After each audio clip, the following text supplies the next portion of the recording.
नीट paper प्रकरणी आरोपींकडून 14 ओळखपत्र जप्त केलेली काही ओळखपत्र बिहारची असल्याचं उघड। नीट घोटाळ्याचं लातूर व्हाया बिहार कनेक्शन समोर। अकोला जिल्ह्याच्या अनेक भागात विजांच्या कडकडाटासह पावसाला सुरुवात। जोरदार पावसामुळे सांगवीतील एका घराजवळच्या झाडावर वीज पडली। वीज पडतानाची दृश्य कॅमेऱ्यात रेकॉर्ड। नांदेड जिल्ह्यात आतापर्यंत 40% पेरण्या पूर्ण।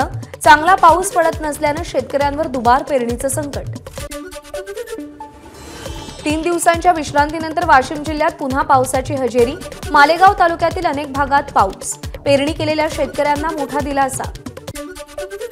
4 दिवसांच्या विश्रांतीनंतर भंडाऱ्याच्या मोहाडीत जोरदार पाऊस। धान उत्पादक शेतकऱ्यांना दिलासा। गोंदिया जिल्ह्यात पावसाची जोरदार हजेरी। धान पिकाच्या नर्सरीला फायदा होणार। उकाड्यापासून नागरिकांचीही सुटका। अभिवादन यात्रेचा आजचा दुसरा दिवस। लक्ष्मण हाकेंसह नवनाथ वाघमारे गोपीनाथ गडावर दाखल। दिवंगत लोकनेते गोपीनाथ मुंडेंच्या समाधीचं दर्शन घेतलं। मराठा आरक्षणाच्या आंदोलनाची सुरुवातच मुख्यमंत्री शिंदे आणि राजेश टोपेंनी केली।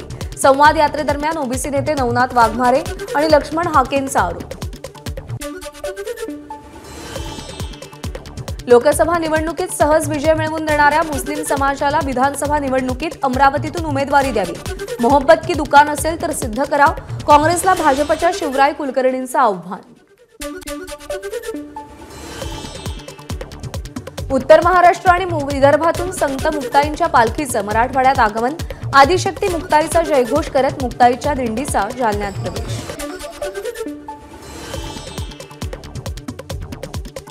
हिंगोलीच्या रामलीला मैदानावर नामदेव महाराजांच्या पालखीचा पहिला रिंगण सोहळा।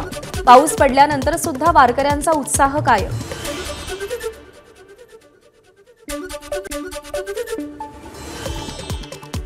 चंद्रपूर जिल्ह्यातील काँग्रेस पक्षाचे नेते डॉक्टर विजय देवतळे आणि त्यांच्या पत्नी आसावरी देवतळे 6 वर्षांसाठी पक्षातून निलंबित। लोकसभा निवडणुकीत पक्षविरोधी कारवाई केल्याचा ठपका ठेवत कारवाई। भंडाऱ्यामध्ये 11 वर्षांनंतरही भेल प्रकल्पाच्या नावावर केवळ फलक। शेतकऱ्यांनी प्रकल्पासाठी शेती दिल्या, मात्र ना प्रकल्प झाला ना रोजगार मिळाला। या रखडलेल्या प्रकल्पामुळे भूमिहीन शेतकऱ्यांवर दुसऱ्यांकडे मजुरी करण्याची वेळ आली आहे। भुसावळहून मनमाडला रेल्वेनं पाणी। रेल्वेच्या 2 वॅगननं प्रायोगिक तत्वावर मनमाडला पाणी पुरवठा। पाणी टंचाईत मनमाडला रेल्वेनं पाणी पुरवठा करण्याचा प्रयोग।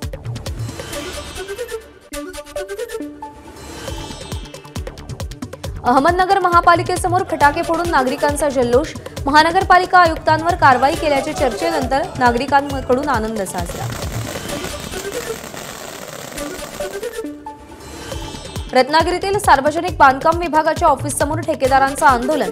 गेल्या वर्षभरात सरकारी कामं पूर्ण होऊनही अद्याप बिलं मिळाली नसल्याचा आरोप।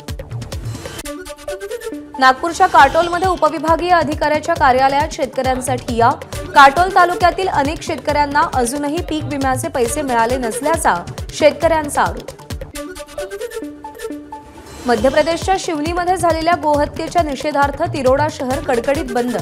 गोहत्या करणाऱ्यांवर कारवाई करण्याची विश्व हिंदू परिषदेची मागणी।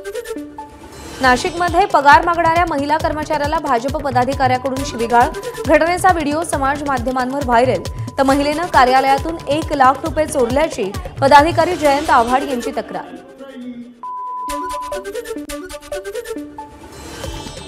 बीड जिल्ह्यातील मातोरी गावात वाहनांवर दगडफेक। दगडफेकीनंतर 2 गटात तणाव।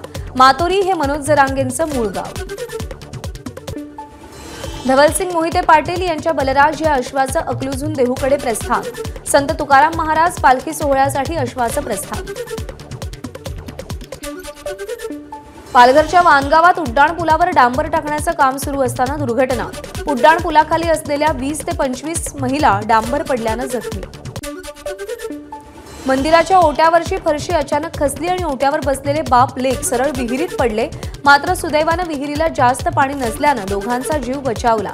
अकोल्यातील गोरक्षण भागातील साई मंदिरातली घटना। धुळ्यातील आनंद खेडगावातील साक्री पोलीस ठाण्याच्या कर्मचाऱ्याचा अपघात। पुढे सळई घेऊन जाणाऱ्या कंटेनरनं अचानक ब्रेक लावल्यानं दुचाकीस्वार गुलाब शिंपींना गंभीर दुखापत। तपासणी दरम्यान कर्मचाऱ्याला मृत घोषित केलं। एबीपी माझा, उघडा डोळे बघा नीट.